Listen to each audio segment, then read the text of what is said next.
el Señor añadía a la iglesia. El Señor. Y estos que han sido añadidos a la iglesia, estos son quienes perseverarán hasta el fin. Porque como lo dice Pablo a los romanos en el capítulo 11, versículo 29, porque irrevocables son los dones y el llamamiento de Dios. Pero, ¿qué significa esto?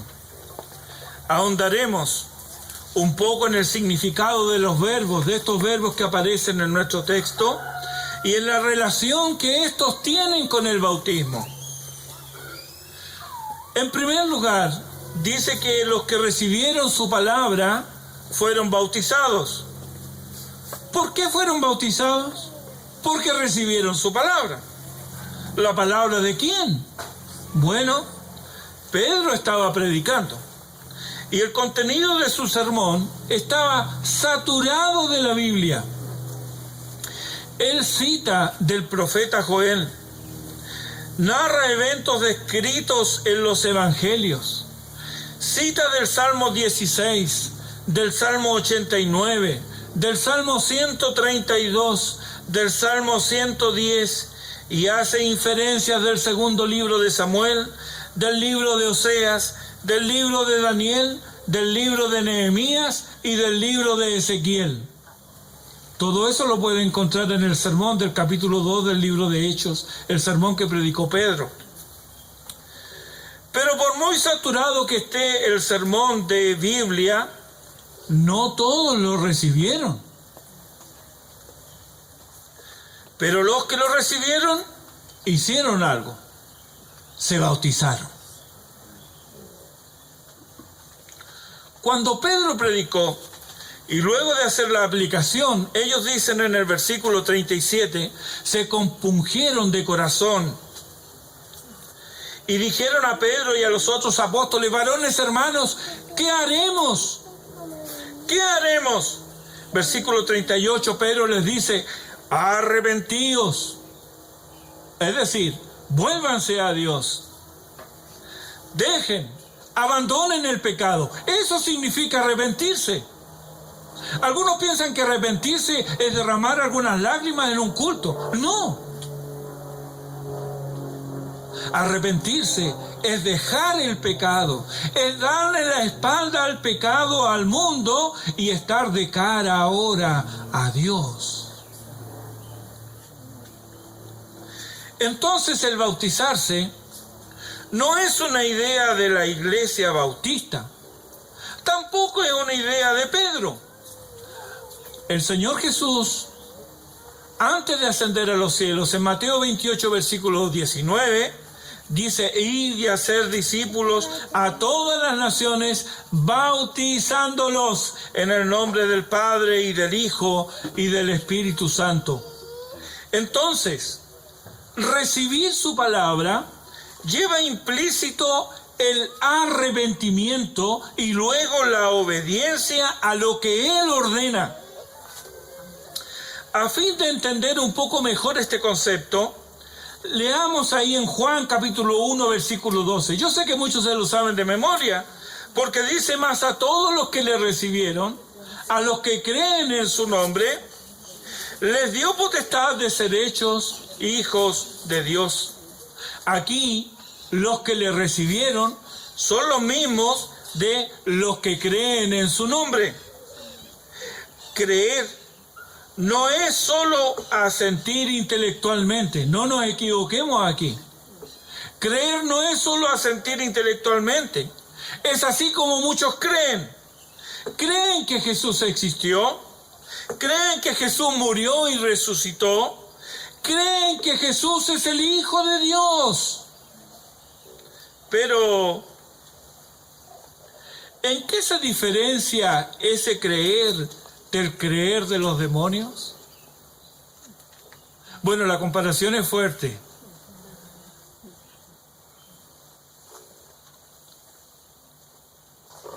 Pero miren lo que dice Mateo 8:29. Está hablando de los endemoniados de Gadara. o del endemoniado gadareno. Y clamaron diciendo, los demonios, clamaron diciendo, ¿qué tienes con nosotros, Jesús, Hijo de Dios? Ellos no negaron su existencia. También afirmaron que Él era el Hijo de Dios. ¿Ve? Fe de los demonios. ¿Ese conocimiento los salva? No, no los salva. No hay diferencia entre la fe y creencia de algunos y la fe y creencia de los demonios. ¿Qué tienen en común? Ellos creen, pero no obedecen. Ellos creen, pero hacen lo que es de su naturaleza hacer. Hacen su propia voluntad. Están lejos de aquel que dijo, no mi voluntad, sino la tuya. Se niegan a obedecer.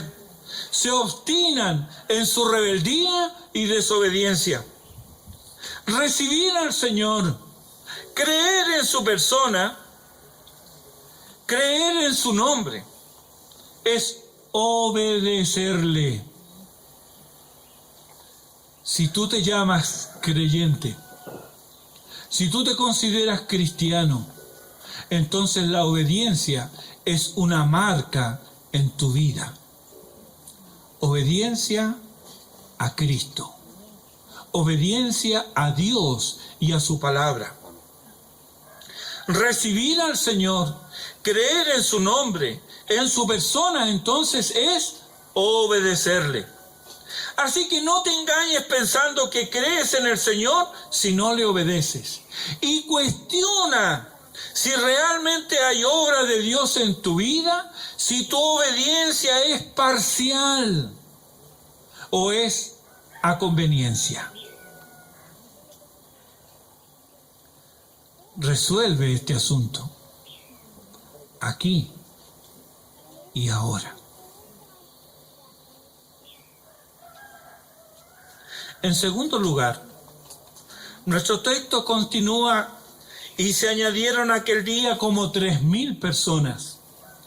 En Hechos 1:15 se nos dice que los reunidos, aquellos que perseveraban unánimes en oración y ruego, ya eran como 120. Ahora se añadieron a este grupo 3,000. ¿Quién los añadió? Hechos 2:47, y el Señor añadía. Dios los añade. No los añade la iglesia. No los añaden los líderes. No son añadidos porque son familiares queridos o porque sean amigos cercanos. Tampoco son añadidos por los recursos que pueden aportar o por el nivel intelectual que tengan. No, son añadidos por Dios de pura gracia, porque han nacido de nuevo. El Espíritu Santo ha obrado en sus vidas y los ha bautizado de manera tal que Él los añade a la iglesia de Cristo. Estos que son hechos hijos de Dios, Juan 1:13 dice, no son engendrados de sangre. Ninguno es hijo de Dios por tener padres cristianos, ni de voluntad de carne, dice Juan. Ninguno es hijo de Dios porque quiera hacerlo. Nadie decide nacer de nuevo, no. Ni de voluntad de varón. Nadie es hijo de Dios porque otro mortal se lo diga. No. Sino, dice Juan 1:13, de Dios. Son nacidos de Dios. El Salmo 3, versículo 8, y Jonás capítulo 2, versículo 9, dicen lo mismo. La salvación es del Señor. Amén. Esa es su obra. No es obra mía, no es obra tuya, no es obra de la iglesia. Esa es obra de Dios omnipotente. Es solamente Él puede sacar vida de aquel que está muerto. Él puede darle vida. Otra cosa aquí, el cuerpo de Cristo no está cercenado en ninguna parte. El cuerpo de Cristo está completo. No tiene miembros ortopédicos.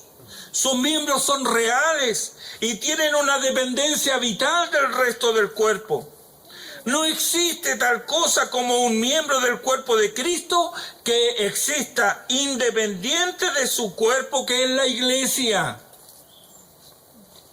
Al ser añadidos a la iglesia, estamos unidos a ella. Pensamos y actuamos como un cuerpo, no como individuos. Nota las veces que tanto en Hechos como en las epístolas se nos habla explícitamente de unidad, unánimes, una sola voz, un solo sentir, un cuerpo y frases similares. Todas nos hablan de unidad. No existe tal cosa como un creyente, supuesto creyente, que no está unido a la iglesia. Ha sido añadido a la iglesia, pero impones tu voluntad al propósito del cuerpo de Cristo. Cuidado. Eso significa que estás separado del cuerpo de Cristo. Y Él dijo en Juan 15:6, separados de mí, nada podéis hacer. Juan 15:6 dice, el que en mí no permanece será echado fuera como pámpano y se secará, y los recogen y los echan al fuego y arden. Aunque este pancito es difícil de digerir, no obstante ello, está en tu Biblia. Juan 15:6. Y debemos considerarlo a la hora de ceder a la tentación de actuar sin considerar el cuerpo de Cristo, que es la iglesia, a la cual hemos sido añadidos. Porque no te añadiste tú. No te añadimos nosotros. Dios te añade a la iglesia. Dios te añadió. O tal vez nadie te añadió. Y eres un extraño. Y por eso actúas a placer. Por eso haces lo que quieres, porque no eres parte del cuerpo de Cristo. En tercer lugar, estos que recibieron la palabra, los mismos que fueron bautizados, son los mismos que fueron añadidos a la iglesia. ¿Y cuál es la evidencia de que fueron añadidos? Ellos perseveraban. Pero hermanos, ¿qué es perseverar? Dice el diccionario que perseverar es mantenerse firme y constante en una manera de ser o de obrar. Eso es perseverar. Recuerdo haber oído muchas veces cómo en diferentes congregaciones se expresaba esto no sin un disimulado orgullo. Aquí estoy, hermanos, perseverando en los caminos del Señor. O la otra frase, hace tantos años que persevero en estos caminos. Tantos años, 10, 15, 20, 40 y más también escuché. Tanto que persevero en los caminos.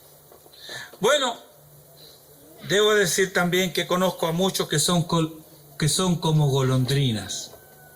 Solo aparecen en primavera, verano. Los hay también que mientras están solteros concurren a los servicios. Hay los que se pierden cuando llueve, cuando hace mucho calor, cuando hay un partido, cuando un familiar cercano está de cumpleaños y así por el estilo. Los hay que son fieles asistentes cuando están sin trabajo, cuando están enfermos o cuando atraviesan dificultades en el hogar. Pero una vez que tienen trabajo, que están sanos y ya los problemas parece que no se fueron, entonces otra vez se pierden hasta la próxima temporada difícil. Ahora bien, estos que proceden así, ¿serán creyentes?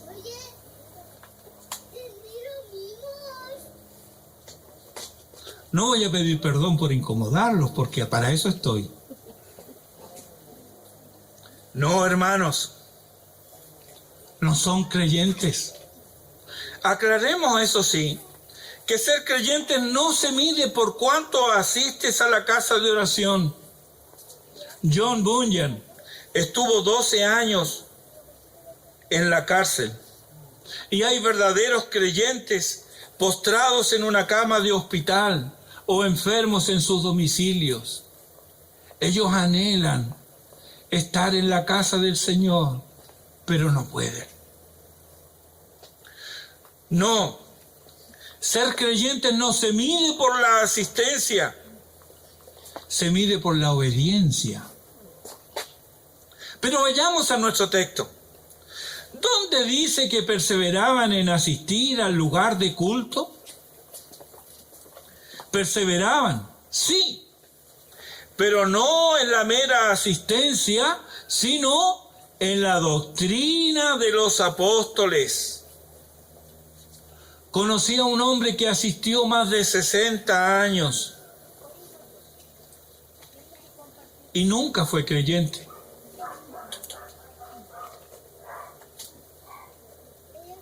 En el hospital y horas antes de morir, Dios tuvo misericordia de él y fue salvo.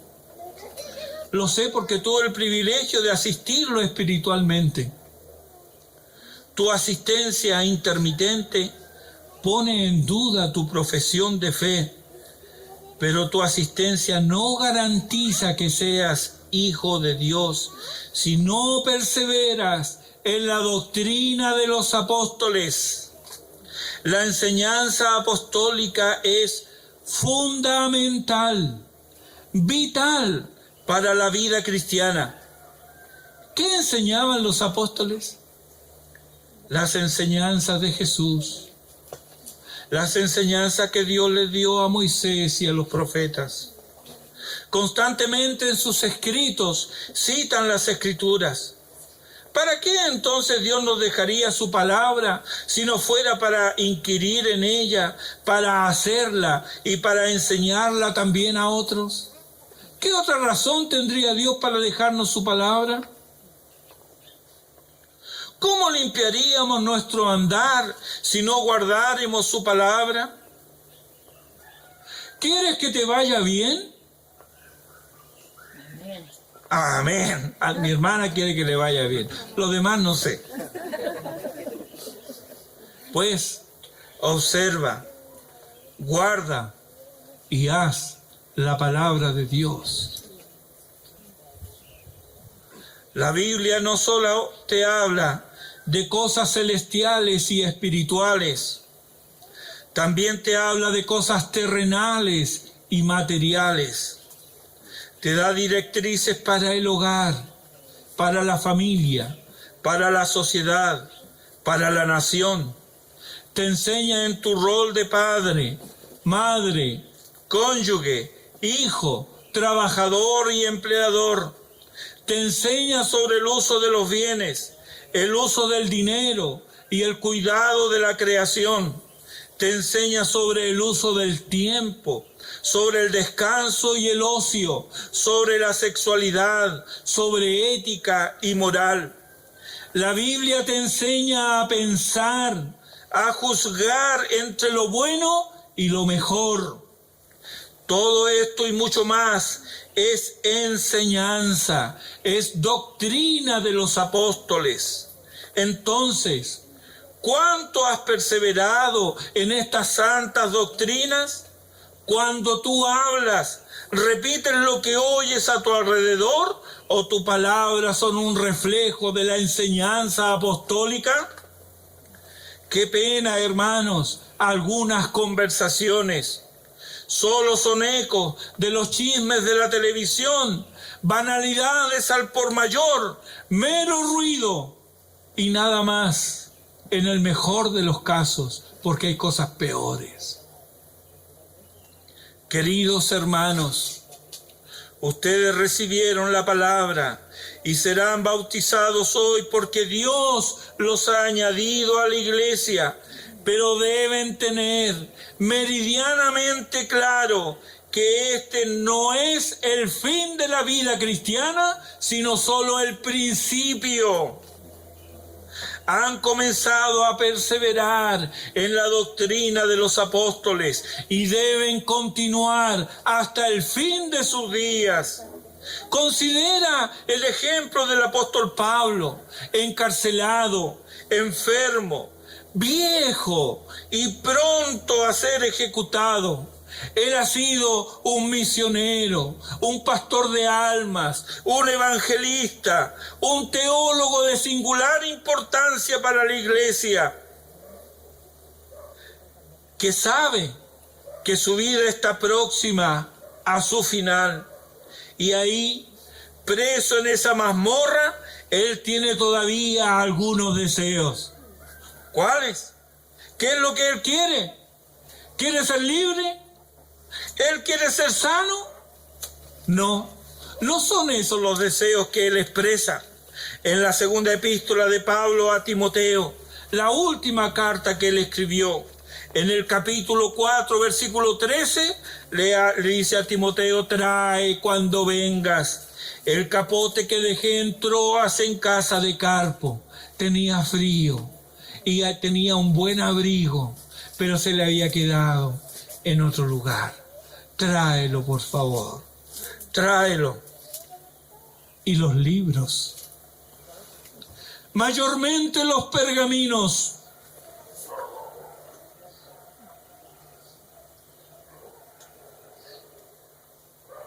Pero si vas a ser ejecutado, Pablo, te queda poca vida.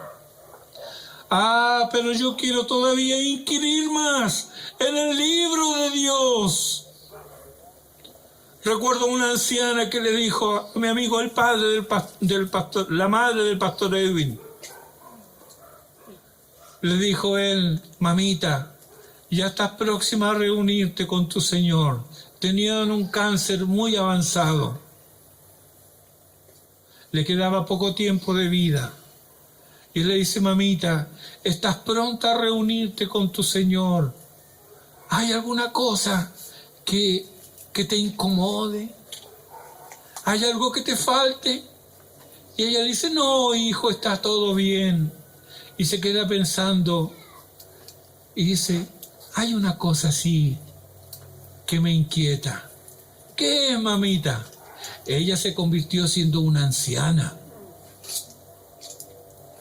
y había algo que la inquietaba.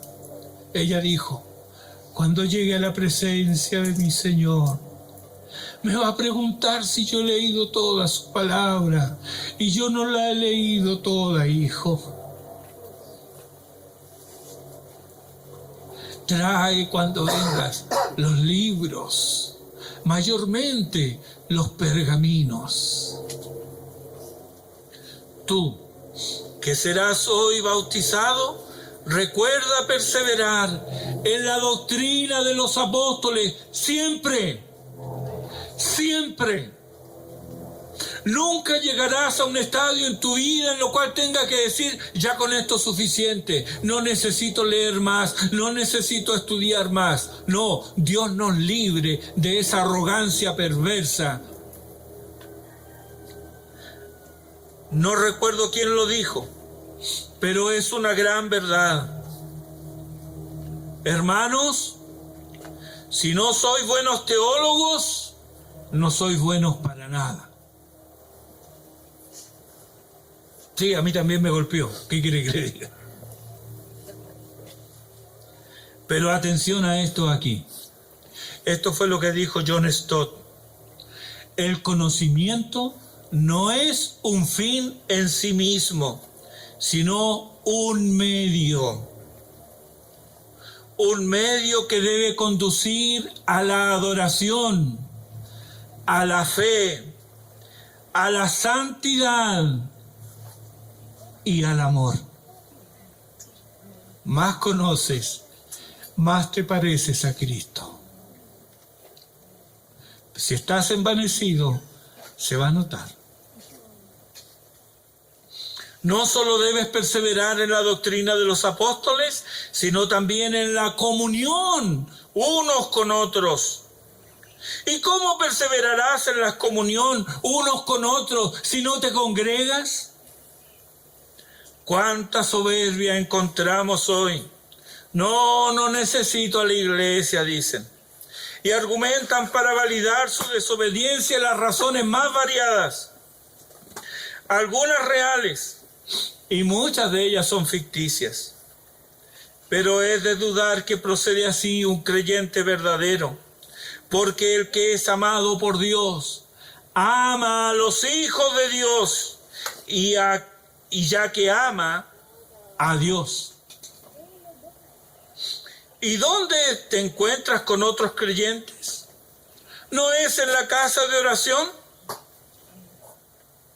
Recién leímos el Salmo 84, ahí está el salmista describiendo su anhelo por la casa de Dios.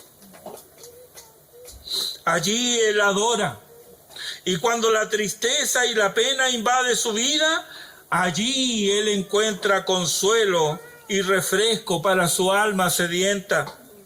Allí él eleva oraciones a su Dios y él le responde. Allí encuentra la certeza de ser amado y escogido, cuidado y protegido. ¿Dónde tiene estas certezas?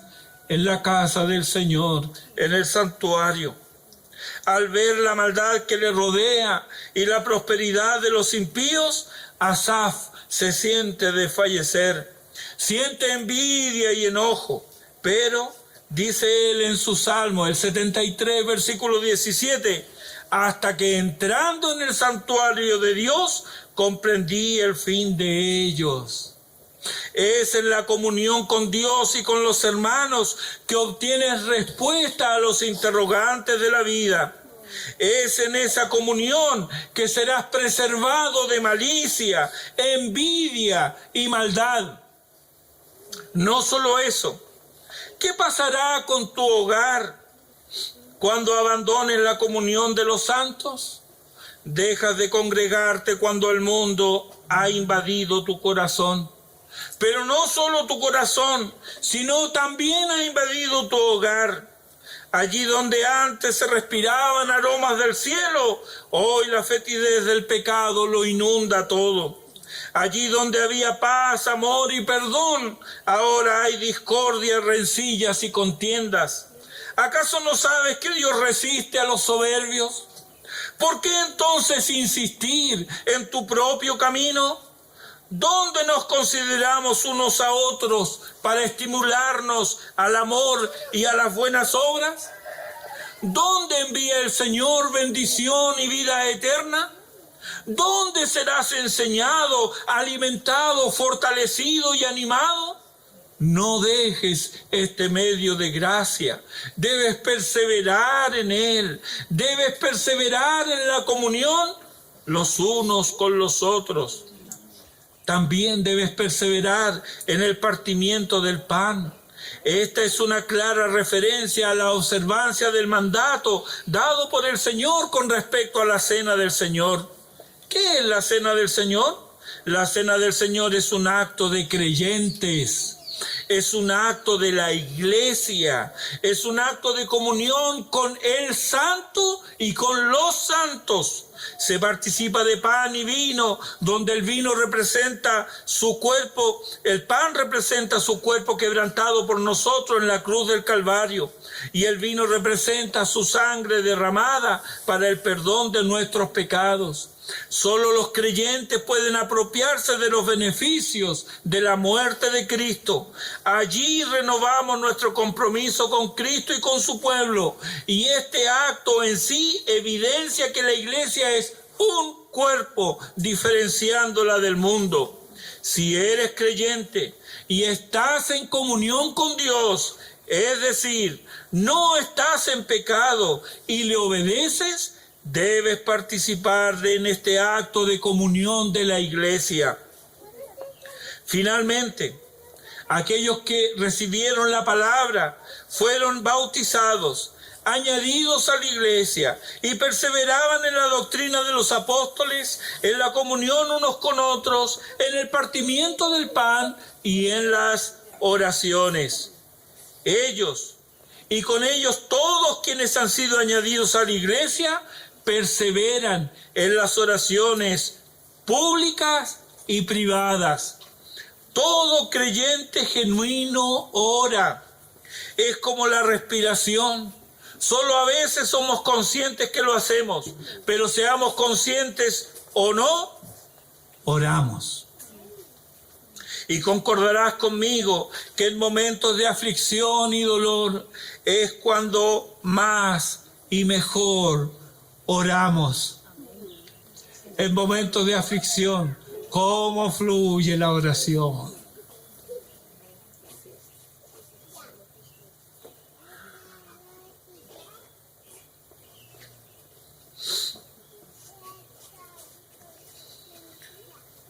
No solo oramos en privado, también oramos en público. Perseverar en la oración evita recitarle teología a Dios. ¿Aprenderá Dios algo de nosotros? Tampoco le informes con detalles, como si Él recién se enterara por ti. Sé reverente. Examina tu corazón antes de orar. Y así como inclinas la cabeza al orar, inclina tu corazón ante su majestad y santidad. Resumiendo entonces, puedes chequear la realidad de tu profesión de fe. Puedes chequearlo aquí y ahora. ¿Estás perseverando en la doctrina de los apóstoles? ¿En la comunión unos con otros? ¿En el partimiento del pan? ¿Y en las oraciones? No te apresures a responder. Reflexiona en lo que cada una de estas cosas significa y demanda. ¿Cuánto has avanzado en la comprensión de la doctrina de los apóstoles? Tal vez sea hora de admitir que tu ignorancia respecto de la misma, tu nulo avance en años, se deba a que todavía no crees en Cristo de manera salvífica y solo posees la fe de los demonios. Si tienes duda respecto de tu condición espiritual, es mejor que te vuelvas a Cristo y pidas que Él tenga misericordia de ti. Jesús está aquí y te llama. Entrégale tu vida a Cristo, tal como nuestros hermanos lo han hecho y testificarán de ello en algunos minutos. Queridos Esteban, Carolina, Rocío, Leonardo, Valeria, Sebastián, María, Jairo, Abel, Carolina. Dios los ha añadido a la iglesia. Y nosotros los recibimos con gozo. Los recibimos con gratitud a Dios. Sean bienvenidos a la comunión de los santos y perseveren en la doctrina de los apóstoles, en la comunión unos con otros, en el partimiento del pan y en las oraciones. Que el Señor sea glorificado en nuestras vidas, ahora y hasta la eternidad. Oremos.